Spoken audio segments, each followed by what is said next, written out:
जय गुरु जी। शुक्राना गुरु जी, आपका बहुत बहुत शुक्राना कि आज आपने मुझे चुना सत्संग करने के लिए। आज पहला नवराता है और अंकल का फोन आया कि आंटी आपको आज सत्संग करना है, तो बहुत बहुत शुक्राना। आप सब जो बैठे हैं सत्संग सुनने के लिए, आप सबका भी बहुत बहुत शुक्राना संगत जी। और अब मैं अपना सत्संग स्टार्ट करूंगी और गुरु जी से ये विनती करूंगी कि अस्तो माँ सद्गमय, तमसो माँ ज्योतिर्गमय, मृत्युर्माँ अमृतम गमय। कि गुरु जी मुझे असत्य से सत्य की ओर ले जाइए, अंधकार से प्रकाश की ओर ले जाइए और मृत्यु से अमृत की ओर ले जाइए। शुक्राना गुरु जी कि आपने अपनी चरण शरण में हमें रखा है और बस यही कामना करते हैं कि आप हमेशा हमें अपने चरणों में स्थान देंगे। इन चरणों से हमें कभी दूर मत कीजिएगा गुरु जी। और कब से हम आपके साथ हैं ये तो हम नहीं बता सकते, लेकिन इस जन्म में गुरु जी के पास जाने का सौभाग्य 2004 में मिला और उसके लिए गुरु जी मैं आपकी हमेशा आभारी रहूंगी कि आपने अपनी चरण शरण में हमें स्थान दिया और अपने पास बुलाया। सबसे पहले जब हम गुरु जी के पास पहुंचे और उस दिन वहां पहुंचते ही जो देखा वो मैं आज तक नहीं भूल सकती। इतना मतलब वहां का ऑरा इतना डिवाइन था, वो स्थान इतना डिवाइन था कि उसे भूल ही नहीं सकते। एकदम पिन ड्रॉप साइलेंस, सब बैठ के शब्द बानी सुन रहे थे और कोई आपस में बात नहीं कर रहा था। ऐसा माहौल कभी देखा ही नहीं था और मैं कभी इससे पहले किसी गुरु के पास नहीं गई थी और ना ही कभी इच्छा थी मन में कि किसी गुरु के पास जाऊं। ना ही मैं पूजा पाठ करती थी। ये तो सौभाग्य है हमारा कि गुरु जी ने सीधा डायरेक्ट अपने पास ही बुलाया। तो थैंक यू गुरु जी, बहुत बहुत धन्यवाद, शुक्राना।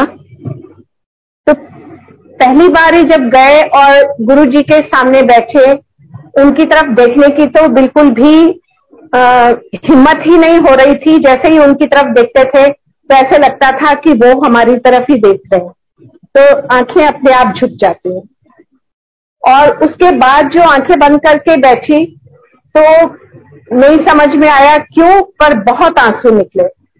लगातार आंसू बहते जा रहे थे और बहुत कोशिश कर रही थी मैं कि ये आंसू थम जाएं, पर आंसू बिल्कुल भी नहीं थम रहे थे और वो लगातार बहते ही जा रहे थे। तो फर्स्ट डे से ही गुरुजी ने तो क्लींजिंग शुरू कर दी थी।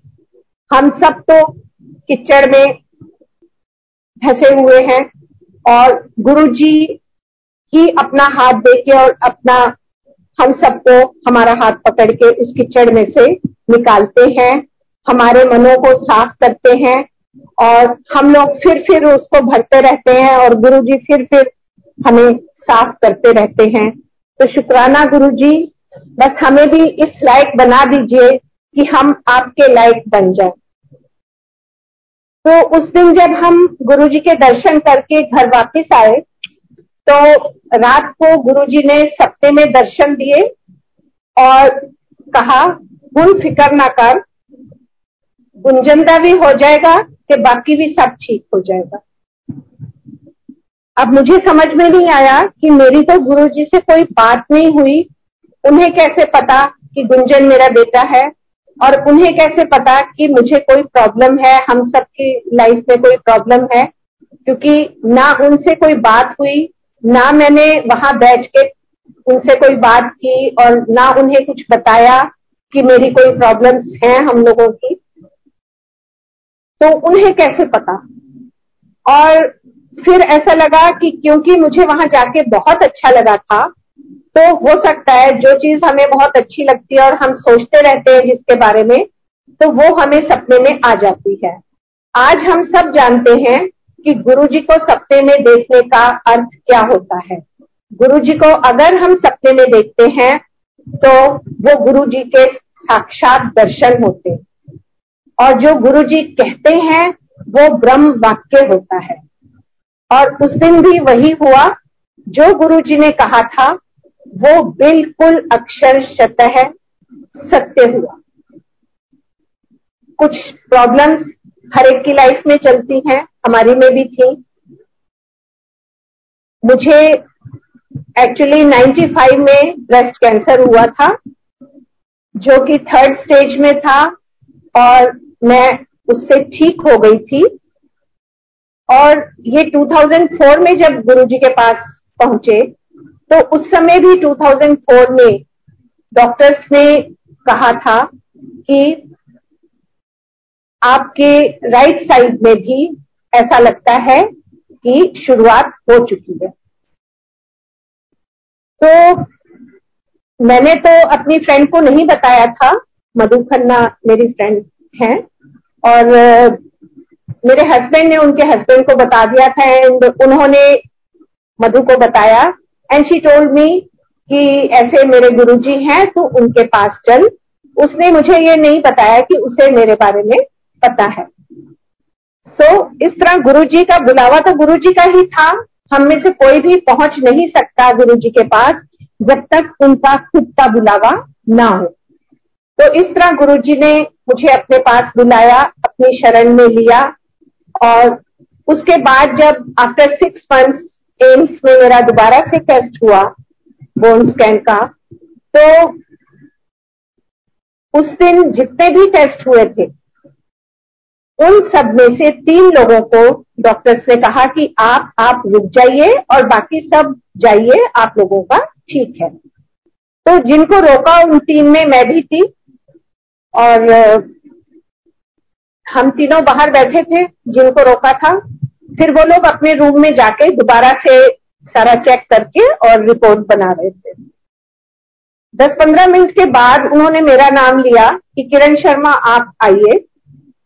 मैं गई तो वो कहने लगे कि जब हम कर रहे थे टेस्ट उस समय हमें क्लियर दिखाई दे रहा था राइट साइड में, लेकिन अब हम रूम में आने के बाद जब दोबारा चेक कर रहे हैं तो हमें कहीं कुछ दिखाई नहीं दे रहा। तो जब कुछ दिखाई ही नहीं दे रहा तो आप जाइए ऐश कीजिए। तो संगत जी देखिए कैसे गुरुजी ने कहा उस कैंसर को गायब कर दिया, और डॉक्टर के मुंह से ये कहला दिया कि जाइए ऐश कीजिए। जो गुरुजी खुद कहा करते थे, जा ऐश कर, जा कल्याण, तेरा कल्याण कितना कहते थे, या कहते थे जा ऐश कर। तो इस तरह डॉक्टर के मुंह से उन्होंने वो कहलवाया, और 2004 के बाद अब 2022 है, 18 इयर्स हो गए, 18 साल से मैं ऐश ही कर रही हूँ। सो शुक्राना गुरुजी का, बहुत बहुत शुक्राना। जितना शुक्राना किया जाए उतना कम है। इसी तरह मुझे स्लिप डिस्क की प्रॉब्लम थी और बहुत जगह दिखाया था, लेकिन कहीं से कुछ फर्क नहीं पड़ रहा था। और जब कुछ सालों से ऐसा हो रहा था कि हर साल जब सर्दी का मौसम आता था, विंटर सीजन में, मेरी कमर झुक जाती थी, और उस झुकी हुई कमर के साथ चलने में, हम सब जानते हैं कि झुकी हुई कमर के साथ बहुत छोटे छोटे कदमों से ही चला जा सकता है। तो हर साल क्योंकि वो 10-15 दिन तक ये प्रॉब्लम रहती थी, तो अब इतने दिन की हर साल तो छुट्टी नहीं ले सकते, सो मैं स्कूल चली जाती थी उसी झुकी कमर के साथ। हस्बैंड छोड़ आते थे और ले भी आते थे, और स्कूल में भी क्लासेस मैं नीचे ही लेती थी, ऊपर नहीं लेती थी। तो इस तरह से मेरा चलता था। अब जब गुरुजी के पास 2004 में पहुंचे उनके पास, हम समर्स में थे। उसके बाद जब विंटर्स आए तो फिर से वही पोजीशन मेरी हो गई और मेरी कमर वैसे ही झुक गई, और उसी झुकी कमर के साथ मैं स्कूल में भी गई। और जब वापस आई और थर्सडे का दिन था, थर्सडे, फ्राइडे, सैटरडे, संडे हम लोग रोज ही 4 दिन एम्पायर एस्टेट जाया करते थे। तो मेरे बेटे ने कहा कि मम्मी आज तो आप ठीक से चल भी नहीं पा रही हो, तो आज तो आप मंदिर नहीं जाओगी ना? तो मैंने उसे कहा कि क्यों, अगर मैं स्कूल जा सकती हूँ तो मैं गुरुजी के पास क्यों नहीं जा सकती? तो उसने कहा ठीक है, तो आप चलिए। और फिर हम दोनों एम्पायर एस्टेट चले गए। तो उस दिन जब एम्पायर एस्टेट पहुंचे तो वहां मेन गेट से जैसे ही एंटर किया तो इतनी खुशबू गुरुजी की आई, जो खुशबू हमें जब गुरुजी अपने रूम से निकल के अपने आसन पे बैठते थे तो पूरा हॉल खुशबू से भर जाता था, तो वही खुशबू हमें मेन गेट से आनी शुरू हो गई। और इतनी ज्यादा खुशबू थी, इतनी ज्यादा कि ऐसे लग रहा था मैं खुशबू में नहा रही हूँ और मुझसे और खुशबू नहीं ली जा रही, जैसे होता है ना कि गोता खा गई। तो इतनी ज्यादा खुशबू आ रही थी। तो एकदम मन में ये थॉट आया कि गुरुजी आप यहाँ तक आए हैं हमें लेने। तो इतना मन में मतलब शुक्राने का भाव आया कि गुरुजी यहाँ तक आए हैं, क्योंकि ये तो गुरुजी की खुशबू है। और यही सोचते सोचते हम एम्पायर एस्टेट एंटर कर गए अंदर। गुरुजी के जैसे ही गेट से अंदर घुसे और दरवाजे से जब हमने अंदर एंटर किया तो सामने ही गुरुजी वहीं बैठे थे। जो 3 सीढ़ियां उतर के हम हॉल में पहुंचते हैं, उनसे ऊपर जो थोड़ी सी जगह है, गुरुजी वहीं बैठे थे उस दिन। और उनके चरणों के आसपास रोज पेटल्स थे। तो मैंने जैसे ही गुरुजी के चरण छुए तो गुरुजी अचानक से बड़ी तेजी से उठे, सीढ़ियां उतरे और सीधा अपने कमरे में चले गए। मुझे लगा कि शायद मुझसे कोई गलती हो गई, जो एकदम गुरुजी मेरे चरण छूते ही उठ के चले गए। लेकिन बाद में पता लगा कि गुरुजी ने उस दिन मेरा कमर का कष्ट हर लिया था। उस समय तो मुझे बिल्कुल कुछ नहीं पता लगा, क्योंकि हम भी गुरुजी जब चले गए तो सेवादारों ने हमसे कहा, सेवादार अंकल ने, कि बैठ जाइए आप यहाँ। वो लोग बताते थे जहां, वहां हम लोग बैठते थे। तो हम बैठ गए रोज की तरह। हमने चाय प्रसाद पिया, बैठ के शब्द बानी सुनी। गुरुजी आए, अपने आसन पे बैठे और उसी तरह हमने लंगर किया और फिर गुरुजी से आज्ञा लेके हम लोग अपने घर आ गए। तो जब हम अपने घर आ गए तो मेरी बेटी ने जब दरवाजा खोला तो शी सेड कि मम्मी गई तो आप झुकी हुई थी, आई तो सीधी हो। तब ये एहसास हुआ कि अरे हाँ, मैं तो सीधी चल के आ रही हूँ। मतलब गुरुजी ने कल्याण भी कर दिया और ऐसा पर्दा डाला आंखों पे कि ना तो मुझे पता लगा कि मैं सीधी चल रही हूँ और ना ही बेटे को पता चला कि मैं सीधी चल रही हूँ। तो शुक्राना गुरुजी का, बहुत बहुत बहुत शुक्राना कि गुरुजी ने इतनी मेहर की। मैंने तो उन्हें बताया भी नहीं था कि मुझे ये तकलीफ है, और किस तरह वो हमारी तकलीफें दूर कर देते हैं। कैसे उन्होंने मेरा कैंसर भी ठीक किया, वो भी मैंने उन्हें कुछ नहीं कहा था। तो जिसे कहते हैं ना, बिन बोलिया सब कुछ जानदा। तो वाकई में हमारे गुरुजी, हमारे रब, हमारे महाशिव हैं ही ऐसे कि वो बिना बोले सब कुछ जानते हैं और बिना बताए कल्याण कर देते हैं और हमें पता भी नहीं लगता। इसी तरह मुझे माइग्रेन की भी बहुत सालों से प्रॉब्लम थी और वो ठीक नहीं होता था। डॉक्टर्स ने भी जो दवाई दी वो दवाई भी मुझे सूट नहीं की और बहुत तकलीफ में रहती थी मैं। कुछ कुछ टाइम के बाद वो स्टार्ट हो जाता था और 3-4 दिन मेरे उस दर्द में जाते थे और बहुत ही तकलीफ में मैं रहती थी। और ये मेरी तकलीफ भी मैंने गुरुजी से कभी नहीं कही और ये भी कब ठीक हो गई संगत जी मुझे बिल्कुल नहीं पता लगा, क्योंकि जब दर्द होता है वो तो हमें पता लगता है और जब वो ठीक हो जाता है तो हमें एहसास भी नहीं होता कि अब काफी टाइम से दर्द नहीं हुआ। ये भी मुझे मेरी बेटी ने ही कहा कि मम्मी अब तो बहुत टाइम हो गया, आप कभी कहती ही नहीं कि आपके सिर में दर्द हो रहा है। तो मैंने कहा अरे हाँ, मुझे तो खुद भी नहीं ये पता लगा कि ये दर्द मेरा कब ठीक हो गया। और संगत जी देखिए, ये दर्द भी उसके बाद मुझे कभी नहीं हुआ और ये कब गुरुजी ने ठीक कर दिया मुझे नहीं पता। मेरी ऐसे ही वो झुकी हुई कमर जो सीधी की वो भी तब से लेके अब तक दोबारा नहीं झुकी। कितनी सर्दियां उसके बाद आ गई, 18 साल हो गए, कमर मेरी कभी दोबारा नहीं झुकी। तो गुरुजी का हम जितना भी शुक्राना करें उतना ही कम है। तो इसमें जो उन्होंने कहा था कि गुंजन का भी हो जाएगा तो बाकी भी सब ठीक हो जाएगा, तो मैंने अपना तो बताया। गुंजन का ये था कि वो एयरक्राफ्ट इंजीनियर है और तब वो नया नया पास आउट हुआ था, साल भर से जॉब कर रहा था बट विदाउट पे, क्योंकि जिस कंपनी ने उसे जॉब दी थी उन्होंने कहा था कि हम तुम्हें जॉब तो देंगे लेकिन पे नहीं करेंगे, वो तुम्हारी मर्जी है कि तुम जॉब करो या ना करो। तो उसने मेरे से पूछा कि मम्मी क्या करूं, उन्होंने कहा है कि हम सैलरी नहीं देंगे लेकिन जॉब हम दे सकते हैं।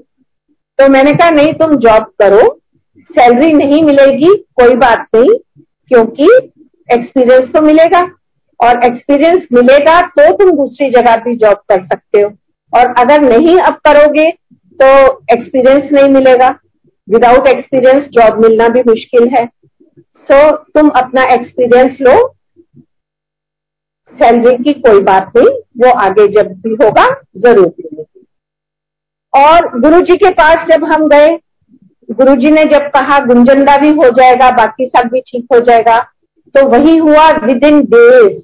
उसी महीने में, हम जून के महीने में गए थे 9 जून को फर्स्ट टाइम, और 24 जून को उसको जॉब मिल चुकी थी।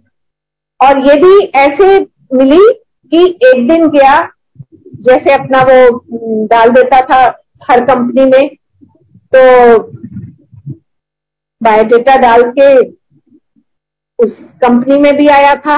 वहां से उन्होंने कहा कि बायोडेटा जैसे उन्होंने लिया तो दे सेड कि कल आ जाना इंटरव्यू के लिए। तो ये नेक्स्ट डे इंटरव्यू के लिए गया और उन्होंने उस दिन कहा अब कल आके ज्वाइन कर लेना। उसको विश्वास नहीं हुआ, विश्वास नहीं हुआ तो उसने बताया भी नहीं हमें। और जब वो नेक्स्ट डे गया, उन्होंने उसके हाथ में अपॉइंटमेंट लेटर दे दिया और वो फिर उसने आके हमें दिखाया, और गुरुजी की कृपा से उस दिन उसको पेड सैलरी वाली जॉब मिल गई।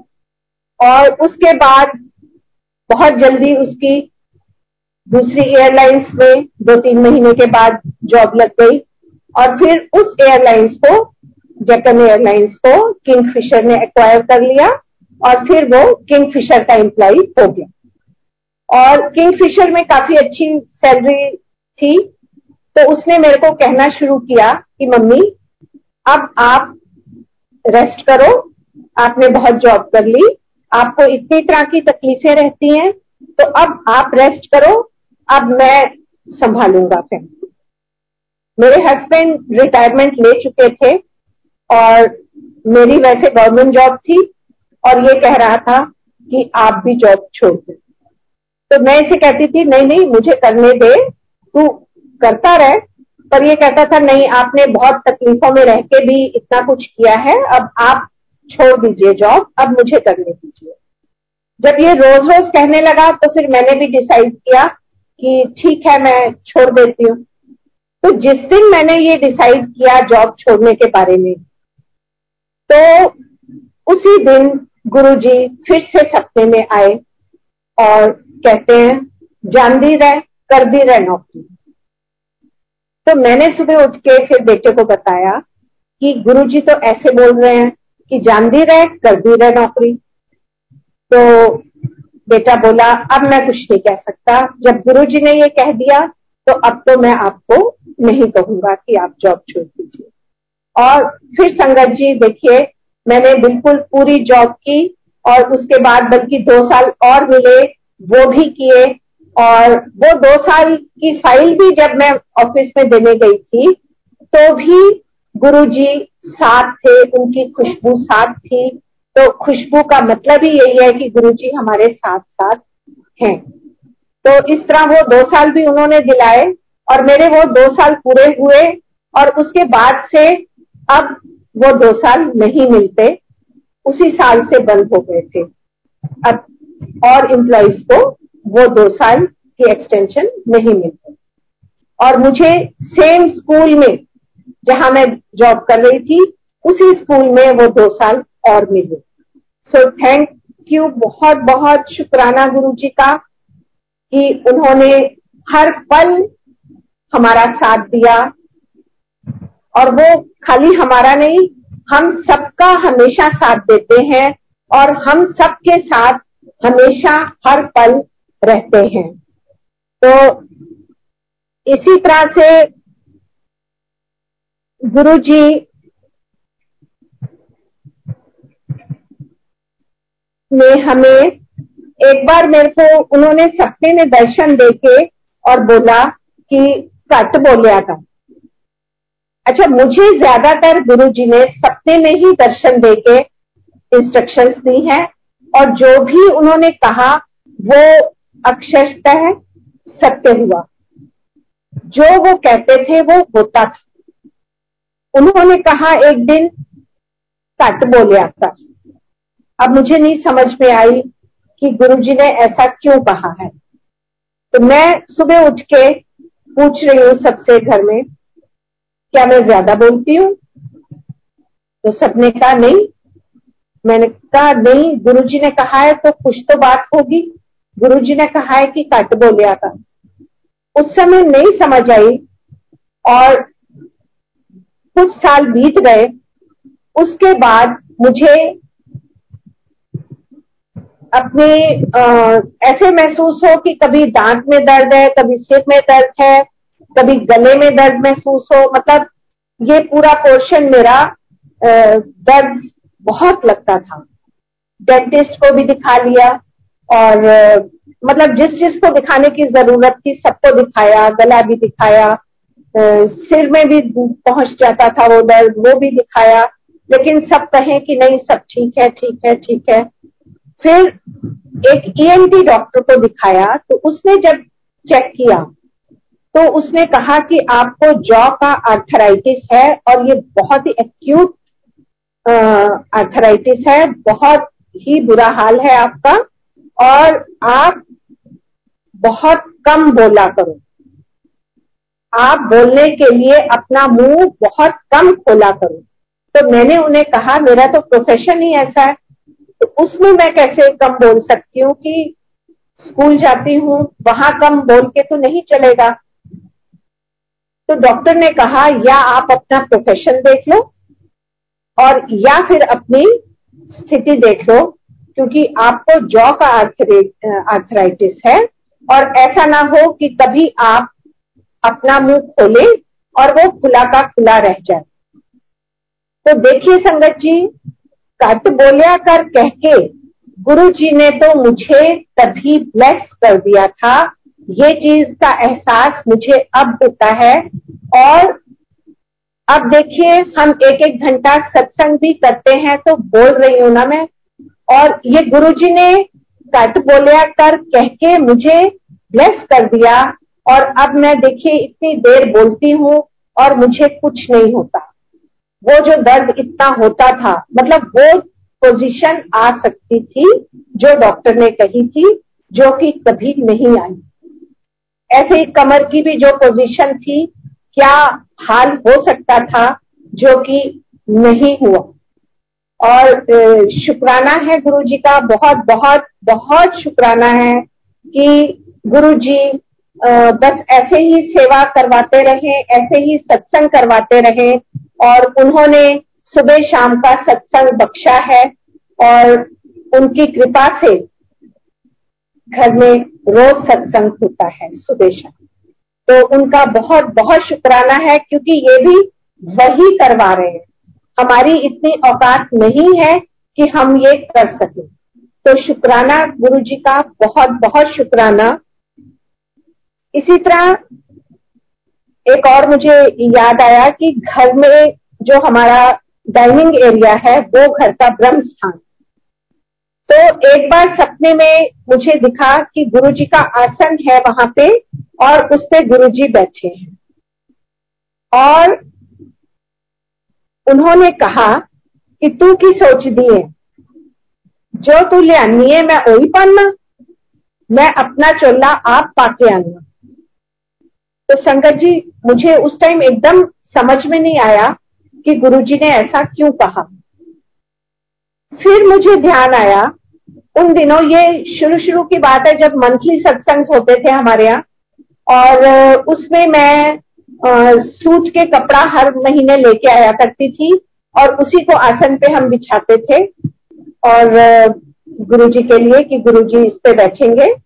और एक बार मैं एक साथ खरीदने गई तो मुझे 3 सूट पसंद आ गए, और मैंने वो 3 सूट ले लिए, और कि भाई हर महीने मुझे लेना होता है, चलो मैं 3 सूट एक साथ ले लेती हूँ।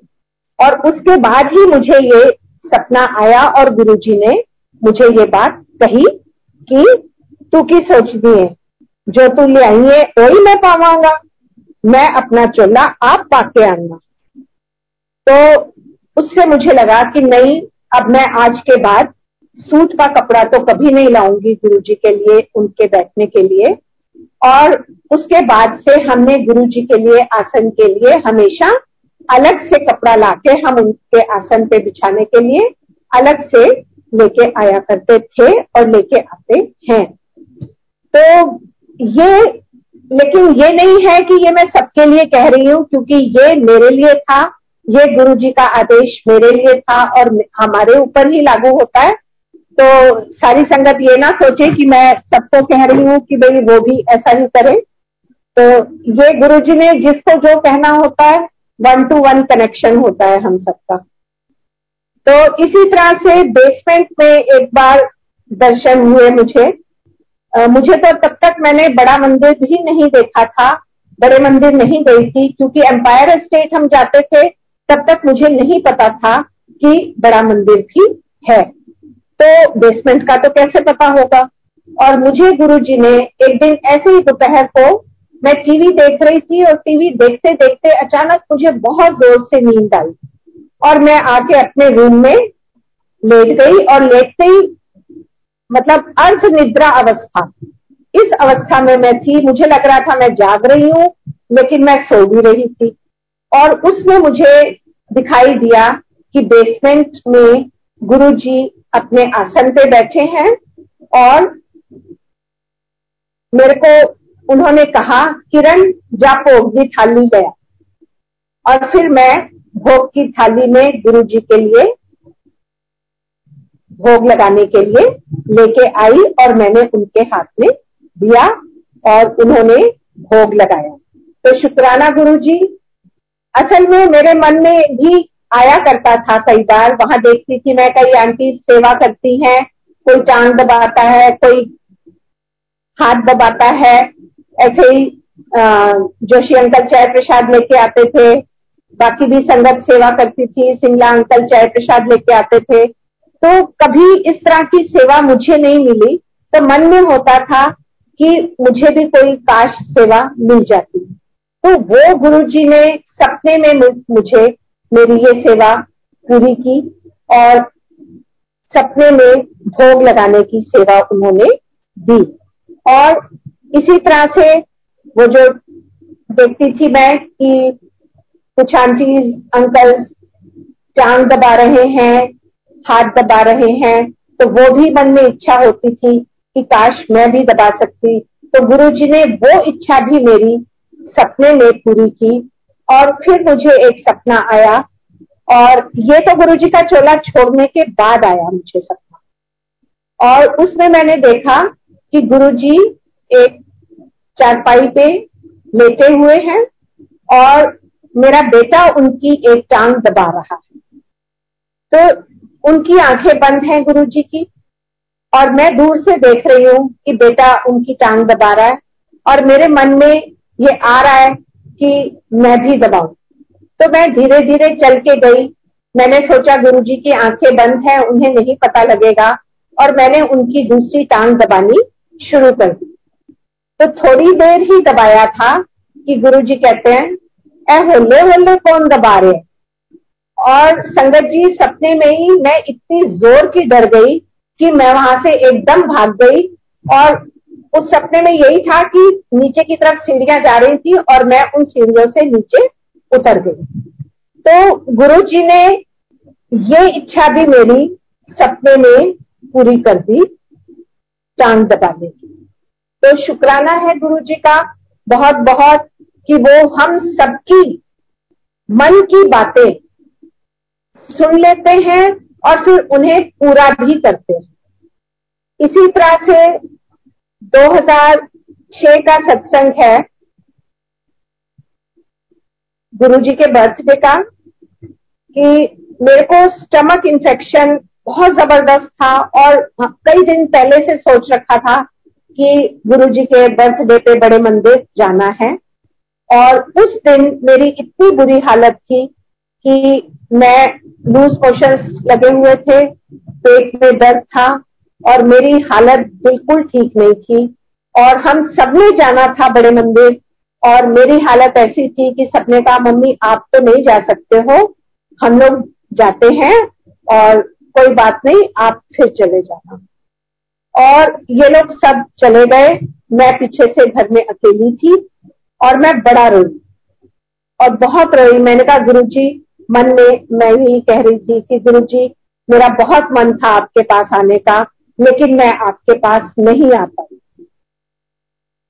और संगत जी, गुरुजी इतने दयालु कृपालु हैं कि हम सब जानते हैं वो हमारी हर थॉट को पढ़ लेते हैं, सुन लेते हैं, समझ लेते हैं। और तब भी ऐसा ही हुआ कि मुझे अचानक फिर वही अर्ध निद्रा अवस्था वाली मेरी अवस्था हो गई। मुझे कुछ नींद आई, कुछ मैं जागा हुआ भी महसूस कर रही थी, सोया हुआ भी महसूस कर रही थी, और मुझे ये दिखाई दिया कि मैं बड़े मंदिर पहुंच गई हूँ। और बड़े मंदिर में लाइन लगी हुई है और सब अपनी, उनको जब उनके हाथ में प्लेट पकड़ाई जा रही है, वो जाके आगे से सब सेवादार उसमें डाल रहे हैं लंगर, और फिर सब जाके बैठ के खा रहे हैं। और जैसे मैं प्लेट लेके आगे गई तो देखा गुरुजी अपने आसन पे बैठे हैं और उन्होंने अपने हाथ से मेरी प्लेट में लंगर डाला और फिर मैंने वो लंगर खाया और मेरी एकदम नींद खुल गई। मेरे पेट में बहुत जोर से दर्द हुआ। मैं वॉशरूम गई और जब वॉशरूम से वापस आई तो मेरे पेट का दर्द बिल्कुल ठीक था, मेरे मोशंस बिल्कुल ठीक थे और मैं बिल्कुल ठीक थी। जब बाकी सब मंदिर से घर आए तो मैंने इनसे पूछा कि आज क्या लंगर में आप लोगों ने ये खाया? तो सब बड़े हैरान हो गए, कहने लगे आप तो घर में थे, आपको कैसे पता कि हमने लंगर में क्या खाया? वैसे आप जो बोल रहे हो खाया हमने यही है। तो मैंने उनसे कहा कि मैंने भी खाया, क्योंकि मुझे गुरुजी ने अपने हाथ से लंगर मेरी थाली में परोसा था। तो देखिए संगत जी, कैसे गुरुजी कृपा करते हैं। मैं बड़े मंदिर नहीं जा पाई, लेकिन गुरुजी ने मुझे बड़े मंदिर बुला के और अपने हाथ से लंगर दिया और जिसे खा के मैं बिल्कुल ठीक हूँ। तो लंगर हमारी दवाई है, ये हम सब जानते हैं। और गुरुजी हमेशा कहते हैं कि लंगर इत्थे खाओगे ते दवाई, बाहर खाओगे ते मिठाई। इसलिए हमें जितना भी लंगर मिलता है, चाय प्रसाद लंगर जो भी हमें मिलता है, वो हमें पूरा खाना चाहिए। तो वो हम पूरी ब्लेसिंग्स हमें तभी मिलती हैं। तो इस तरह गुरुजी की हमेशा ही कृपा रही। और जब मेरे रिटायरमेंट का टाइम नजदीक आने लगा, तो मेरे मन में ये ख्याल आना शुरू हो गया कि जब मैं रिटायर हो जाऊंगी तो हम भी घर में मंथली सत्संग किया करेंगे। तो ये तो मेरे मन में आया, और गुरुजी तो जानी जान है। उन्होंने जब मेरे मन में आया, उससे नेक्स्ट मंथ से ही हमारे घर में मंथली सत्संग स्टार्ट करवा दिए। और थैंक्स टू गुरुजी, रिटायरमेंट से पहले ही उन्होंने ये सत्संग शुरू करवा दिए। तो इस तरह से गुरुजी की कृपा हर पल हम लोगों के साथ रही, और हर पल गुरुजी की कृपा अपने हर संगत के साथ रहती है। इसी तरह 2005 की बात है कि बेटे का ट्रांसफर बेंगलोर में हो गया था, और वो 6 महीने हो गए थे उसको बेंगलोर रहते हुए, और उसका मन बिल्कुल नहीं लग रहा था वहां पे। और उसका मन कर रहा था कि कब मेरी ट्रांसफर दिल्ली हो जाएगी। तो एक दिन ऐसे ही बैठे बैठे मेरे मन में आया कि क्योंकि बेटा पहली बार हम लोगों से अलग रह रहा था, ना उसका मन लग रहा था ना हमारा मन लग रहा था। तो मैं बैठे बैठे ऐसे ही सोच रही थी कि गुरुजी पता नहीं कदों इत्थे वापिस आएगा। और संगत जी आप मानेंगे नहीं, शाम को ये बात मैंने सोची है, और नेक्स्ट डे मॉर्निंग में जब बेल बजी तो मैंने दरवाजा खोला तो बेटा सामने खड़ा था। और मैंने उससे कहा कि अरे तू अचानक कैसे आ गया, कल सुबह तो तेरे से बात हुई थी, तब तो तूने मुझे नहीं बताया था कि तू आ रहा है। तो कहने लगा तब मुझे भी नहीं पता था कि मैं आ रहा हूं, क्योंकि शाम को मुझे यहाँ के दिल्ली के ट्रांसफर के परमानेंट ऑर्डर्स मिले, तो मैं सुबह आ गया। तो देखिए शाम को ही मैंने सोचा, शाम को ही इसके हाथ में परमानेंट ऑर्डर्स आ गए, और ये वहां से दिल्ली वापस आ गया। इसी तरह से फिर बीच बीच में कहीं कहीं भेजते रहते हैं गुरुजी। कुछ दिन के लिए बॉम्बे भेजा हुआ था, तो 2006 की बात है ये।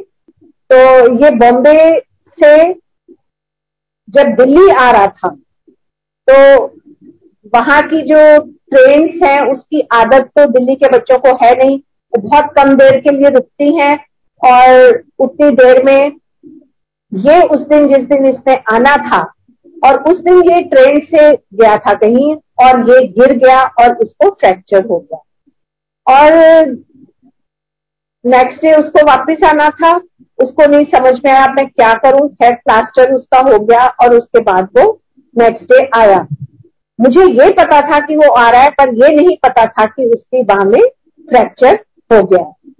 तो जब उसके आने का टाइम था और वो आया, तो उसके आने से 5 मिनट पहले मुझे खूब खुशबू आई। तो मैंने कहा अरे गुरुजी आज तो वो आ रहा है। तो उनकी खुशबू आने का मतलब कि गुरुजी आए हैं। मैंने कहा आप कुछ कह रहे हो, आप कुछ बता रहे हो, तो वैसे तो वो आज आ ही रहा है।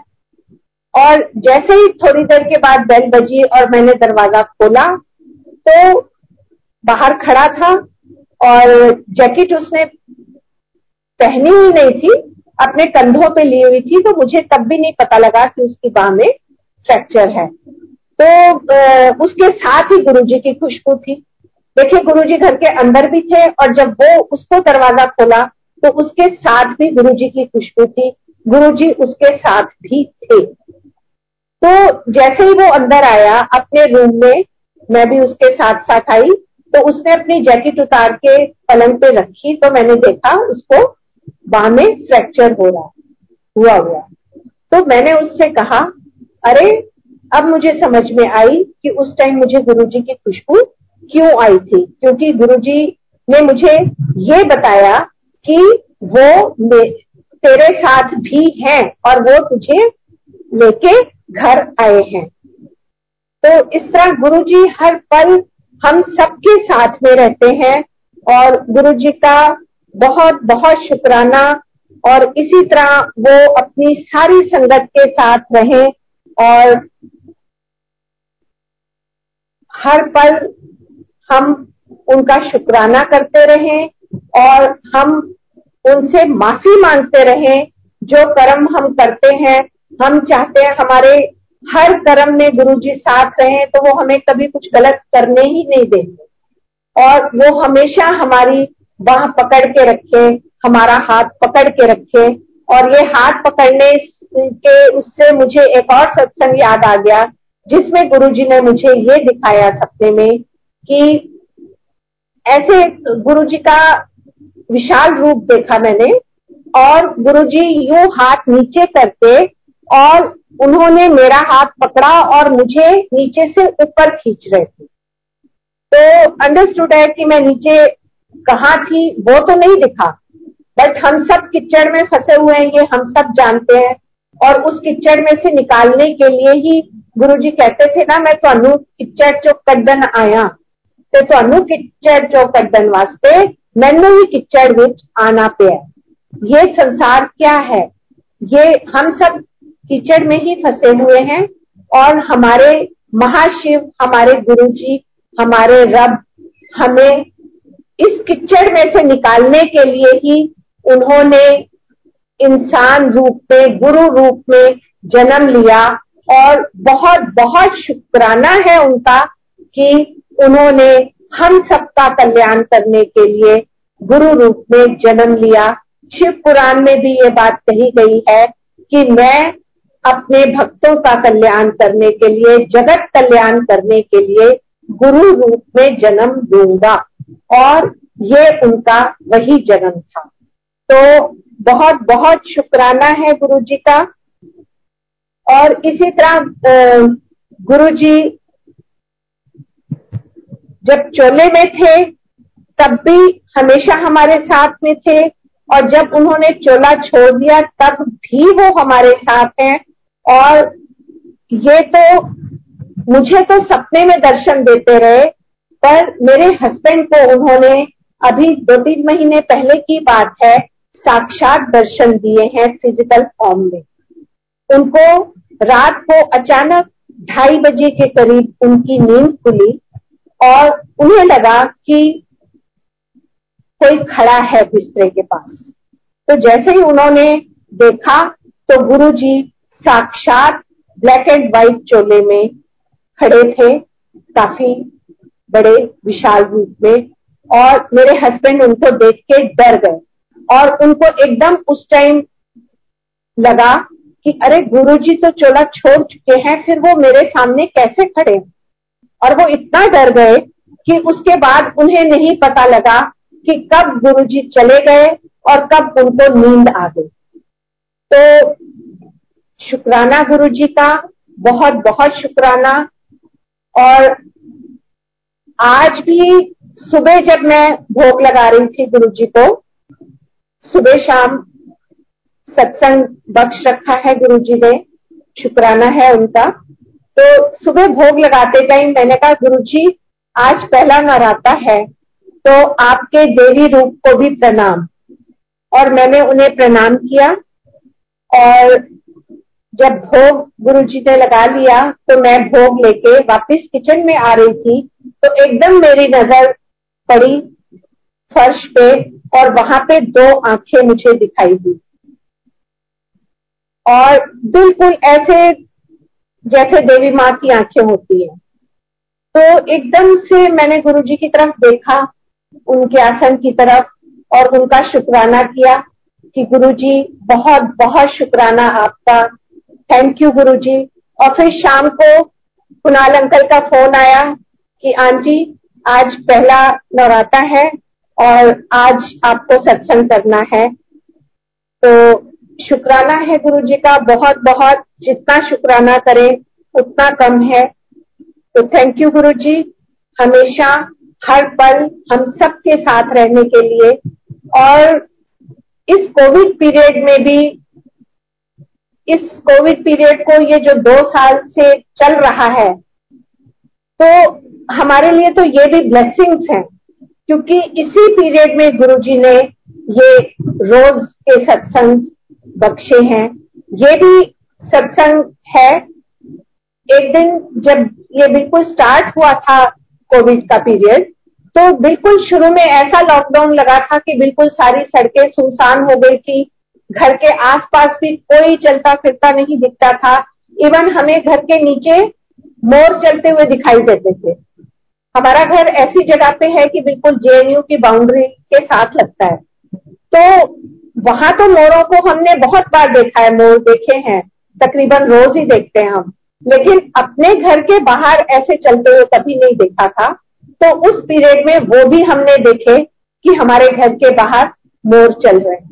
और बालकनी में ही वॉक करती थी मैं, और बालकनी में वॉक करते करते ही एक दिन ऐसे ही मन में आया कि गुरुजी अब तो मन करता है कि रोज ही आपका सत्संग घर में हो।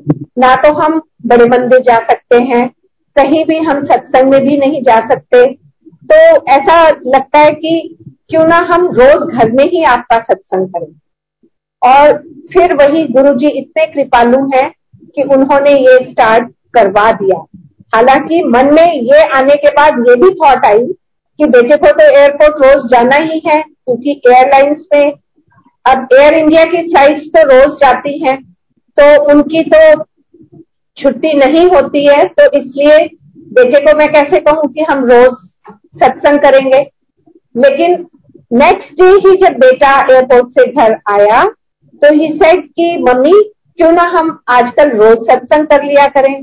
तो इस तरह गुरुजी ने पहले सुबह का सत्संग बख्शा और उसके बाद शाम का भी सत्संग बख्शा। तो गुरुजी का बहुत बहुत शुक्राना। इस पीरियड में मेरे बेटे को, हस्बैंड को, दोनों को कोविड भी हुआ और गुरुजी की कृपा से दोनों ठीक भी हो गए। हस्बैंड की तो हालत काफी खराब हो गई थी, फीवर काफी तेज रहता था, 102 से नीचे जाता ही नहीं था। लेकिन फिर भी गुरुजी ने इतनी कृपा की। फिर मुझे सपना आया और सपने में मैंने देखा कि डॉक्टर नीलम और डॉक्टर प्रेम दोनों आए हैं, और मैं जैसे ही दरवाजा खोला और बाहर देखा कि वो लोग हैं, तो मैंने कहा आंटी आपको तो पता है ना, क्योंकि मैंने आंटी को बताया था, आंटी का एक बार फोन आया था तो मैंने उन्हें बताया था कि घर में इन दोनों को कोरोना हो गया है। सो मैंने उनसे कहा कि आंटी आपको तो पता है ना कि घर में कोरोना है, फिर मैं दरवाजा कैसे खोलूं। तो शी सेड आंटी जल्दी से दरवाजा खोलो, मुझे बहुत जोर से भूख लगी है। और मैंने कहा ठीक है, और मैंने दरवाजा खोला, वो दोनों अंदर आए। आंटी सीधा किचन में गई, फ्रिज में से आटा निकाला और उन्होंने अपने लिए पराठे बनाने शुरू कर दिए। और फिर मैंने अंकल से पूछा अंकल आप क्या लेंगे, तो उन्होंने कहा मुझे कुछ नहीं चाहिए, बस आंटी को भूख लगी है उनको खाने दो। तो मैंने कहा ठीक है। और फिर उसी सपने में मैंने देखा कि मैं फोन पे बात कर रही हूँ डॉक्टर से, और डॉक्टर मुझे ये कह रहे हैं कि आंटी अगर उनकी इतनी बुरी हालत है तो आप ऐसा कीजिए, आप उनको हॉस्पिटल ले आइए और हम यहाँ उनके लिए बेड का अरेंजमेंट करते हैं। फिर मैंने देखा तो खिड़की के नीचे एम्बुलेंस भी खड़ी थी। और फिर मैंने डॉक्टर प्रेम को कहा कि अंकल ऐसे ऐसे डॉक्टर ने कहा है कि आप अंकल को हॉस्पिटल ले आइए। तो उन्होंने कहा डॉक्टर साहब ने कि ठीक है आंटी चलिए हम उनको लेके चलते हैं। और संगत जी यहाँ मेरा सपना खत्म हो गया। सपना खत्म होने के 3-4 दिन के बाद अंकल की सचमुच में वैसी हालत हो गई कि मुझे डॉक्टर साहब को फोन करके ये पूछना पड़ा कि अंकल अब मैं क्या करूं, वो जो ऑक्सीमीटर में उनका वो काफी डाउन चला गया था पल्स रेट। सो डॉक्टर प्रेम ने कहा कि आंटी आप चिंता नहीं करो, जल्दी जल्दी आप उनका ऑक्सीमीटर से चेक करते रहो पल्स रेट, और फिर अगर इससे और डाउन जाता है तो आप मुझे फोन करना, हम यहाँ अरेंजमेंट कर देंगे, आप उन्हें यहाँ ले आना। तो देखिए संगत जी, जो सपने में देखा था वही रियलिटी में हुआ, लेकिन गुरुजी ने वो सपने में ही टाल दिया था, क्योंकि उसके बाद पल्स रेट बढ़ गया और मैंने अंकल को फोन करके कहा कि अंकल अब उनका पल्स रेट बढ़ गया है, तो अब वो बिल्कुल ठीक है। तो अंकल ने कहा जय गुरु जी, अब उनको कुछ नहीं होगा और अब वो ठीक ही रहेंगे। सो थैंक यू गुरु जी, शुक्राना गुरु जी, बहुत बहुत शुक्राना। इसी तरह आप अपनी हर संगत के साथ हमेशा रहते हैं। हम सब का आपको बहुत बहुत शुक्राना, और संगत जी आपका भी बहुत बहुत शुक्राना जो आप सब ने धैर्य पूर्वक बैठ के इतनी देर हम सब ये सत्संग सुने। और एक बार गुरु जी आपको फिर से बहुत बहुत प्रणाम। गुरुर ब्रह्मा गुरुर विष्णु गुरुर्देवो महेश्वरा गुरुर साक्षात परब्रह्म तस्मै श्री गुरुवे नमः। जय गुरु जी, शुक्राना गुरु।